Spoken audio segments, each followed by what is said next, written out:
ஏய் அறிவுமதி, ஏன் அறிவுமதி எங்கடி இருக்க? ஏன் அறிவுமதி அப்படின்னு சொல்லிட்டு சுரேஷ் கத்திக்கிட்டு வராங்க. இந்த கத்தல் எதுக்கானது அப்படிங்கிறத வீடியோவில் பார்க்கலாம். வீடியோக்குள்ள போகிறதுக்கு முன்னாடி நம்ம சேனலுக்கு உங்கள் பொண்ணான கையால் ஒரு லைக்கை போட்டு ஹைக் பண்ணி சப்ஸ்கிரைப் பண்ணிடுங்க ஃப்ரெண்ட்ஸ். உறவுகள் அனைவருக்கும் வணக்கங்க. இப்போ மண்டபமே கலகலன்னு இருக்க நேரம் பொண்ணோட அப்பா அம்மா வந்து உனக்கு வேலை போயிடுச்சா, இருக்குதா இல்லையா, வருமா வராதான்னு அடித்து கேட்குறாங்க. வேறு வழியே இல்லை, நம்ம தங்கராஜு உண்மையை ஒத்துக்கிறாரு, வேலை இல்லை அப்படின்ட்டு. ஆனால் அந்த வேலைக்கு என்னையா மிஞ்சி போனால் 50 ரூபாய்க்குள்ள தான் சம்பளம். இவங்கிட்ட இருக்கிறாங்க எத்தனை பேர் வேலை பார்க்குறாங்க, அதில் நான் மேனேஜிங் போஸ்ட்டை போட்டு கொடுக்குறேன், அதில் 1 லட்சம் சம்பளம் கொடுக்குறேன் அப்படின்னு தங்கராஜ் சொல்லலாம் இல்லையா? ஆனால் சொல்ல மாட்டானே. வேலை கிடைக்கும் பூசி தான் மொழுக பார்க்குறான். எனக்கு என்னமோ மச்சானை வந்து ஒரு இது மாதிரி தான் பகடக்காயை தான் யூஸ் பண்ணிகிட்டு இருக்காரு இந்த தங்கராஜன் தான் தோணுது. ஏன்னா நல்ல மனசாக இருந்தால் இவங்க கல்யாண செலவு கூட ஒன்றும் இல்லைங்கிற மாதிரி இந்த புள்ளோட்டு அடமானம், அதாவது சீதனமாக வந்த இடத்த அடமானம் வச்சு வெக்கமே இல்லாமல் கெஞ்சி கேட்குதுங்க மருமகிட்ட, உங்கள் இடத்த கொடு ஆகாதுன்னு சொன்னவங்ககிட்ட போயிட்டு ஒரு பச்சை துரும்பு எடுக்கலாமா? ஆனால் வாங்குறாங்க. அவங்க கரெக்டாக பாயிண்டை பிடிக்கிறாங்க. அதாவது தங்கராஜ் மரமே இருக்கல்ல, அவன்கிட்ட இல்லாத பணமாக வாங்க வேண்டியதானேன்னு. அது என்னமோ கரெக்டு தான். அதுவும் இல்லாமல் இப்போ தான் அவருக்கு வேலை முடிஞ்சிருக்கு, அந்த பணம் வருமேங்க, அதை வச்சு பண்ணலாம். பெரிய பேரு பெத்த பெருசுன்னு சொல்லுவாங்க, வீடெல்லாம் பெருசு நல்லா இருக்காங்க, ஆனால் கல்யாண செலவுக்கு மட்டும் ஒன்றும் இல்லையா? இந்த சுரேஷ் மட்டும் என்ன பெரிய நல்லவர் நினைக்கிறீங்களா? டிராயரில் காசை வச்சுக்கிட்டே அண்ணனுக்கு 5 பைசா இல்லைன்றவன் அந்த காசெல்லாம் எங்கே? இத்தனை நாள் சம்பாரிச்ச காசுங்க.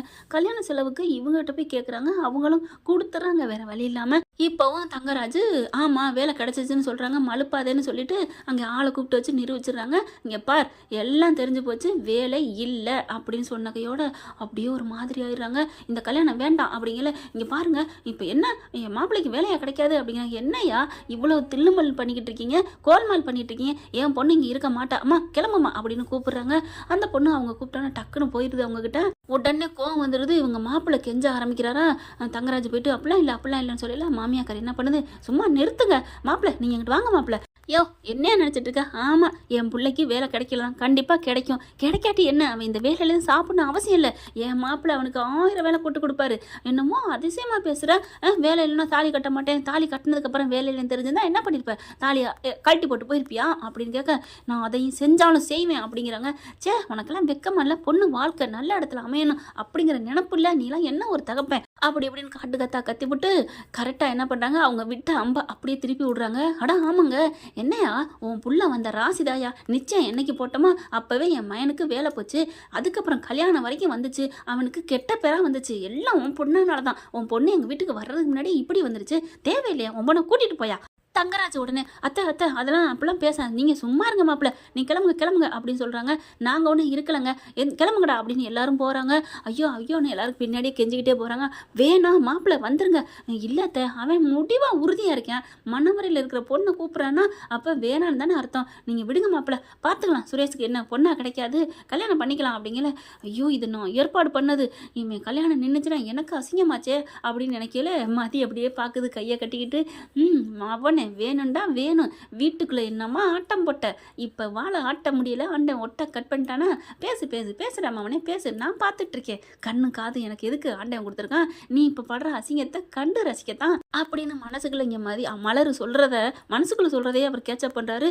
அவ்வளோ டென்ஷன்லையும் அவ்வளோ கும்பல்லையும், ஏய் நீ என்ன நினைக்கிறேன்னு தெரியுதுடி, என் மச்சான் கல்யாணத்தை நடத்திய தீர்வண்டி அப்படின்ட்டு. இப்போ என்ன பண்ணுறது மாப்பிள்ள அப்படிங்கல. என்ன பண்ணுன்னு புரியல மாமா. அப்போ தான் அங்கே இருக்கும், இது எல்லாம் அந்த புள்ள அந்த மதிக்கிட்ட நீங்கள் வச்சுக்கிட்டதான் அப்படின்னு சொல்ல, அவள் தான் அந்த சிரிக்கி மாப்பிள்ள, அவள் சும்மா விடக்கூடாது அப்படிங்கிறாங்க. அப்படியே ஒரு மாதிரி ஆகுறாரு. டேய் மாப்பிள்ள நான் சொல்கிறத நீ கேட்பியா? மாமா நீங்கள் என்ன சொன்னாலும் கேட்பேன் மாமா, ஏன் மாமா அப்படின்னு யோசிக்கிறாங்க. அவங்க வேலையை விட்டு காலி பண்ண சொல்லிட்டாச்சு, பண்ணியாச்சு, வீடு நம்ம வீடு தான், அதையும் நம்ம காலி பண்ண சொல்லணும், கிளம்பு அப்படிங்கிறாங்க. எல்லாரும் சாப்பிட்டு போங்கப்பா, எல்லாம் சாப்பிட்டு போங்க, நாங்கள் முக்கியமான வேலை கிளம்புறோம் அப்படிங்கிற. எங்கடா போகிறீங்க? அவள் வீட்டுக்கு ஏன் மறுபடியும்? இப்போ போகிறது வேற பிரச்சனை, இனிமே இப்போ போகிறது நல்லபடியாக முடிஞ்சிருச்சுன்னா அவள் எங்கள் மேலே கம்ப்ளைண்ட்டே கொடுக்க மாட்டா, கவலைப்படாதீங்க அத்தை அப்படி சொல்லிட்டு போகிற மனுஷன் டக்குன்னு திரும்பி வராரு. அங்கே தேங்காய் மேலே தாலி இருக்குது பார்த்தீங்களா, அதையும் எடுத்துக்கிறாரு. எதுக்கு மாமா மாப்பிள்ள எதுக்கு அதை எடுக்கிறீங்க? அட சும்மா இருங்க அத்தை அப்படின்னு சொல்லிட்டு என்ன பண்ணாங்க, காரில் ஏற்றிட்டு கிளம்புறாங்க. கூட்டிக்கிட்டு நேராக மதி வீட்டுக்கு போகிறாங்க. இவங்க எல்லாரும் என்ன பண்ணாங்க, ஐயோ உங்கள் தம்பியை கூட்டிகிட்டு உங்கள் மாமா போகிறாரு, என்ன பண்ண போகிறான்னு தெரியல, வாங்க நம்ம எல்லோரும் போவோம் அப்படின்னு அவங்களும் ஒரு வேனில் எல்லாரும் ஏறிக்கிறாங்க. நெருங்கின சொந்தம் எல்லாமே நேராக அறிவுமதி வீட்டில் போய் இறங்குறாங்க. மச்சானு கதவை திறந்தாங்க இருக்கு. இருந்தாலும் ஒரு தட்டு தட்டிட்டு, ஏய் ஏய் அறிவுமதி எங்கடி இருக்க வாடி அப்படின்னு நம்ம மாப்பிள்ளை கத்திக்கிட்டே போகிறாருங்க.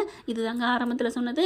பார்த்தா இருக்கும் யார் என்ன சத்தம் அப்படிங்கிற இந்த பிள்ளை வீர மங்கையா என்ன பண்ணுறாங்க, ஏய் நில்லு இங்கே என்ன பண்ணுற, உன்னை யார் கதை திறந்து உள்ள வர சொன்னது, கதவு திறந்து தண்ணி கிடந்துச்சு, என்ன நினச்சிட்டு இருக்க அப்படின்னு அப்படியே செவத்தோட போய் சாத்துறாங்க 2 பேருமே. இங்கே பாருங்க இப்படிலாம் பண்ணீங்கன்னா இது மறுபடியும் நான் சொல்லுவேன். எப்படி சொல்லுவேன், உனக்கு எல்லாம் உயிரோட இருந்தால் தான் நீ சொல்லுவேன் அப்படின்னு சொல்லிட்டு என்ன பண்ண போறீங்க அப்படிங்கிற அவங்க அப்பா அம்மா எல்லாம் வந்துடுறாங்க.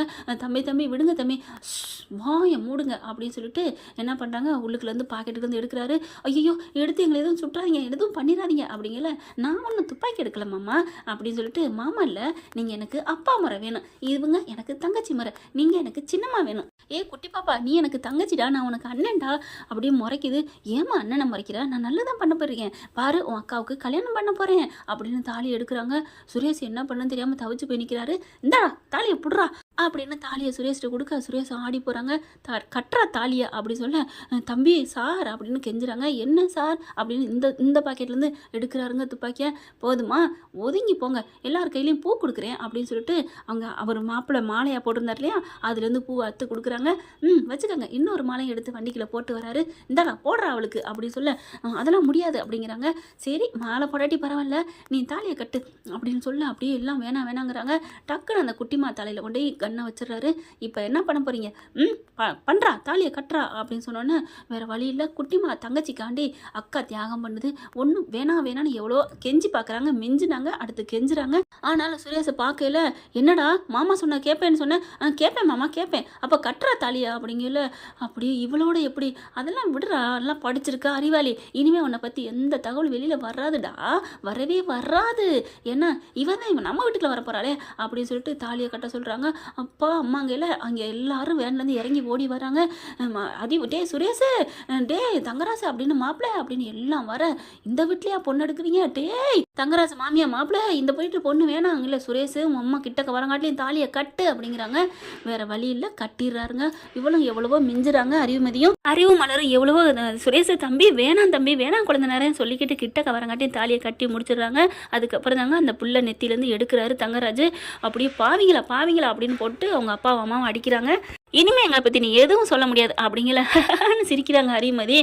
என்ன ஏன் தாலி அத்தப்பட போகிறாளா அப்படிங்கல. என்ன தாலி அக்க போறியா, நான் தாலி அப்பேன்னு யார் சொன்னா, இது எனக்கு இருக்கிற வேலி, ஒன்று நான் இது கட்டிட்டா நான் எதுவும் வெளியே சொல்ல மாட்டேன்னு நினைக்கிறியா, இது முதற்கொண்டு எல்லாமே நான் வெளியில் விட்டுக்கிட்டே இருப்பேன், உங்கள் வீட்டுக்கு வந்து நான் கொட்டச்சல் கொடுத்துக்கிட்டே இருப்பேன், உங்களோட பிளான் வந்து நான் வந்துட்டா அடங்கி போயிடுவேன், அப்படி தானே நினச்சி தாலியை கட்டுனேன், உன் வீட்டுக்கு வந்ததுக்கப்புறம் இருக்குடா கச்சேரி, அப்பா அம்மா நான் கிளம்புறேன் அப்படின்னு சொல்லிட்டு பெட்டி படிக்கல துணிமணி அழித்தா அப்படின்னு உள்ளார ரூமுக்குள்ளே போகிறாங்க. அள்ளிக்கிட்டு வேகமாக எடுக்கிறாங்க. உள்ளுக்குள்ள ரூமுக்கு போல டேய் கதவை சாத்துறாங்க. என்னடா பண்ணுற, டே அம்மா வாடா அப்படின்னு அவங்க அம்மா கூப்பிட்றாங்க. அம்மா கவலைப்படாதம்மா நான் ஒன்றும் பண்ணிக்க மாட்டேன் அப்படின்னு துணிமணியை பேக்கில் அள்ளிட்டு நான் புருஷன் வீட்டுக்கு கிளம்புறேன் அப்படின்னு கிளம்ப, அக்கா வாங்க அப்படின்னு மலரை பார்த்து கேட்க, நமக்கு கம்பெனிக்கு ஒரு ஆள் வந்துருச்சு, அங்கே இருக்கவங்க எல்லாரும் எப்படியே கல்யாணத்தை முடிச்சு விட்டீங்க, என்ன பார்க்குறீங்க எல்லாரும் கிளம்புங்க, அவங்கவுங்க வீட்டுக்கு போங்க, இதெல்லாம் ஒன்றும் கட்டாய கல்யாணம் இல்லை, எனக்கு பிடிச்சதான் அவர் கல்யாணம் பண்ணியிருக்காரு அப்படின்னு சொல்கிறாங்க.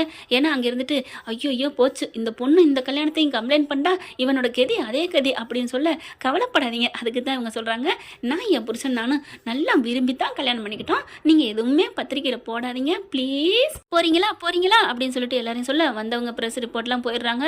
அதுக்கப்புறம் சுரேஷ் பேந்த முழிக்க, தங்கராஜ் என்னது இவ அழுவா கெஞ்சுவா இல்லை ஏதாவது கோமா பேசுவான்னு பார்த்தா திமுறா பேசிட்டு போகிறாளே, என்னடா மாமா நீங்கள் ஏதோ வெளியில் போகிறத எடுத்து விட்டது மாதிரி தோணுது வேட்டிக்குள்ளே, எனக்கு பயமாக இருக்குடே, விட்றா நம்மளாம் ஆம்பளைங்கடா, அவள் என்ன பண்ண முடியும், அலோ அப்படி நட்டு நினைக்காதீங்க அப்படின்னு மலர் சொல்லிட்டு போக, பத்தாவதுக்கு இவ வேறையா அப்படின்னு சொல்லிட்டு பயத்தோடு போகுதுங்க. என்ன ஃப்ரெண்ட் இப்படி போனால் நல்லா தானே இருக்கும், பார்க்கலாம். தேங்க்யூ. இந்த வீடியோ உங்களுக்கு பிடிச்சிருந்தா தயவு செய்து லைக் பண்ணுங்க. இன்னும் அப்டேட்ஸ்க்காக சேனலை சப்ஸ்கிரைப் பண்ண மறக்காதீங்க. நம்ம கிட்ட இருக்க எல்லா சேனல்ஸோட லேட்டஸ்ட் வீடியோ அப்டேட்ஸ்க்காக மேல ரைட் சைடுல காட்டுற லிங்கை கிளிக் பண்ணி வாட்ஸ்அப் குரூப்ல ஜாயின் பண்ணுங்க. உங்களிடம் விடைபெறுவது நான் உங்கள் மெஹர்.